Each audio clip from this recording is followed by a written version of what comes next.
নমস্কার বন্ধুরা, কাজল হেসেলে সবাইকে স্বাগত।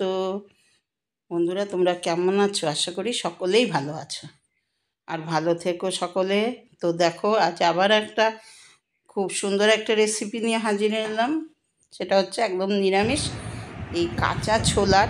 এই দেখো, এই সবুজ, এতদিন শাক খেয়েছি আমরা শীতে। এবার দেখো, দেখো এগুলো কাঁচা ছোলা হয়ে গেছে। এইরকম সবুজ ছোলা দিয়ে আমি একটা রেসিপি বানিয়ে দেখাবো তোমাদের। তো বন্ধুরা, তোমরা দেখতে থাকো। এই দেখো, এগুলোকে এইভাবে ছাড়াতে হবে। দেখো, একদম সবুজ রঙের একদম ছোলাটা। এই ছোলাটাই আমি সব খুঁটে খুঁটে বের করে তারপরে রেসিপিটা রেডি করবো। এই দেখো এগুলো খুঁটে খুঁটে বের করেছি। বের করে নিয়ে তারপরে একটু সময় ভিজিয়ে ভালো করে ধুয়ে নিয়েছি। দিয়ে এটাকে একটু মিক্সার গ্রাইন্ডারে পিষে নেবো। মিক্সিং জারের মধ্যে কয়েকটা কাঁচা লঙ্কা আর হচ্ছে 1 ইঞ্চি মতো আদা, আর হচ্ছে এই 2 মুঠ ডাল দিলাম। একবারে হবে না পেশা, আমি দুবারে একটু পিষে দেবো। আর একটু দিয়ে দিলাম কুচানো ধনে পাতা, একসাথে পিষে দেব। দেখো, পিষে নিয়েছি এগুলো একসাথে। দিয়ে এটাকে রেডি করছি। তো এর মধ্যে 1 চামচ বেসন দিয়ে দিলাম, আর আন্দাজ মতো নুন দিলাম। দিয়ে আর দিয়ে দিলাম সামান্য হলুদ গুঁড়ো, আর দেবো একটুখানি চিনি, আর দিয়ে দেবো একটু ভাজা মশলা। তো এইটাকে আমি যেমন এর আগেও তোমাদের দেখিয়েছি, এটা কিন্তু তেলে ভাজবো না। তো তেলে ভেজে নেবো না, বড়া ভাজার মতো ভাজবো না। তো তোমরা দেখতে থাকো বন্ধুরা। জানি সকলেই তোমরা জানো, তবু আমি কিভাবে করছি সেটাই তোমাদেরকে দেখাচ্ছি। তো দেখো, এটা মেখে নিলাম। নুন, চিনি, হলুদ, একটু ভাজা মশলা, ওটা জিরে ধনের গুঁড়ো ছিল, ব্যাস দিয়ে হয়ে গেল মাখা। এবার দেখো, একটা ফুটো ফুটো মানে থালাটা নিয়ে নিয়েছি। এর মধ্যে একটু সাদা তেল ব্রাশ করে নিচ্ছি। সাদা তেল দিয়ে ব্রাশ করে নিচ্ছি। আর ওইদিকে আমি গ্যাসের উপরে গরম জল বসিয়ে দিয়েছি। একটা কড়াইতে জল বসিয়ে দিয়েছি, তা তোমাদের দেখালাম না। এখনও জলটা গরম হয়নি, বসানো রয়েছে, গ্যাস কিন্তু জ্বলছে। তো এবার দেখো, এর মধ্যে এইভাবে বড়ার আকারে বসিয়ে দিচ্ছি। যেমন তেমন করেই বসিয়ে দিচ্ছি। এটাই মানে এই ভাপে, ওই দেখো জলটা ফুটতে শুরু করেছে, তাও আমি একটু ঢাকা দিয়ে দিলাম। একটু লাগেনি, তার মধ্যেই হয়ে গেছে। দেখো, এই দেখো শক্ত হয়ে গেছে। একটু আধটু হয়তো লেগে যাবে। এই যে শক্ত হয়ে গেছে। এইভাবে একবারে সব কটা হলো না, তো এখানে যা হলো আবার আরেকবারে করে নেবো সব কটা। তো নামিয়ে দিচ্ছি। নামিয়ে পাশের গ্যাসে বসিয়ে আরগুলো করে নেবো। তো এবার এখানে মেন রান্নাটাই আমি চলে যাচ্ছি। তো এর জন্য আমি আলু নিয়ে নিয়েছি। আলুটা তোমাদের দেখানো হলো না, আলু কেটে নিয়েছি গোট গোট করে। আর আমি সরষের তেল দিয়ে রান্না করব বলে সরষের তেলটা দিয়ে দিলাম। সরষের তেলটা গরম হয়ে গেছে, তো ওর মধ্যে জিরে ফোড়ন দিলাম। এমন কিছু বেশি কিছু ফোড়ন দিলাম না, শুধু সাদা জিরেই ফোড়ন দিলাম। দিয়ে আলুটা দিয়ে দিলাম।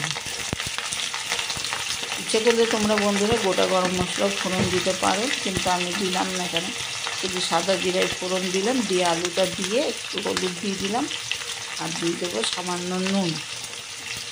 দিয়ে এইটাকে আলুটাকে প্রথমে সুন্দর করে ভেজে নেব।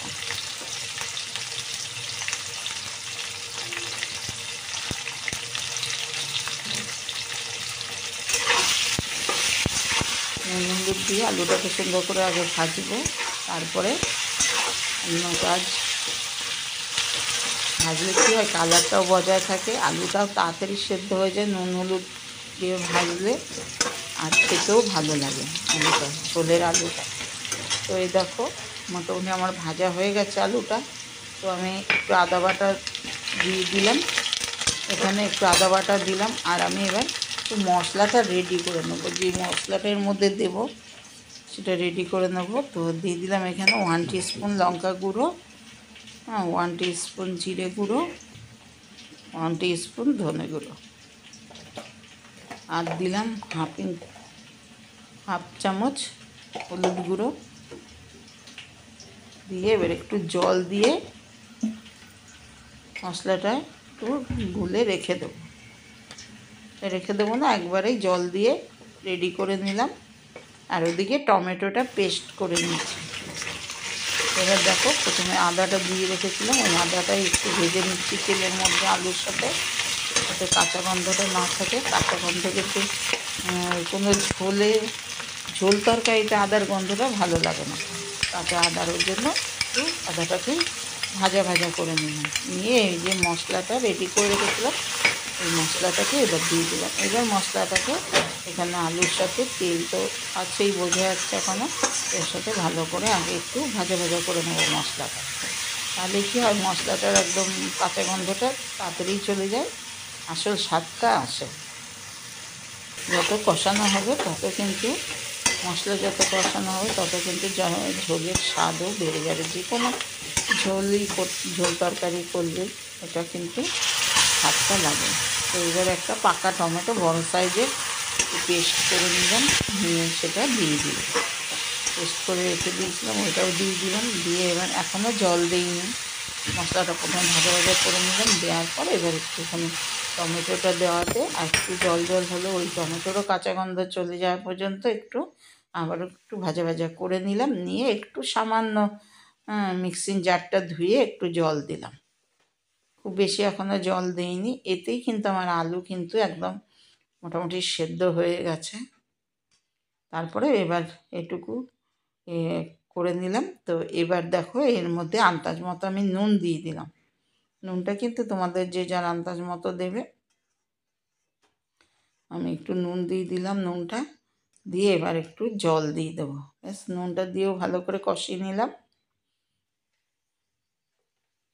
কষানো হয়ে গেছে, একটু দিয়ে দিলাম চিনি আন্দাজ মতো, হাফ টিস্পুন মতো চিনি দিলাম। এটা কিন্তু মিষ্টি হবে না, যে কোনো নিরামিষ তরকারিতে একটু ব্যালেন্সের জন্য চিনি দিলে কিন্তু খেতে ভালোই লাগে, বোঝা যাবে না যে মিষ্টি, কিন্তু নুন চিনির ব্যালেন্সে স্বাদটা একটু আলাদাই হয়।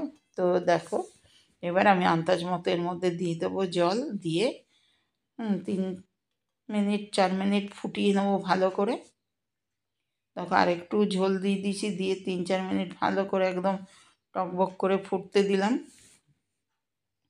তারপরে এবার দেখো, এই দেখো সব কটা বড়াই আমার এইভাবে করা হয়ে গেছে। এগুলো কিন্তু আমি তেলে আর ভাজলাম না, এবার ওইভাবেই ভাপিয়ে নিয়েছি। ব্যাস, ভাপানোতেই শক্ত হয়ে গেছে। ব্যাস, এতে তেলটা কম লাগলো, তেল দিয়ে ভাজতে গেলে তো অনেকটা লাগতো তেল, তো এটা ভাজার কোনো প্রয়োজন পড়লো না।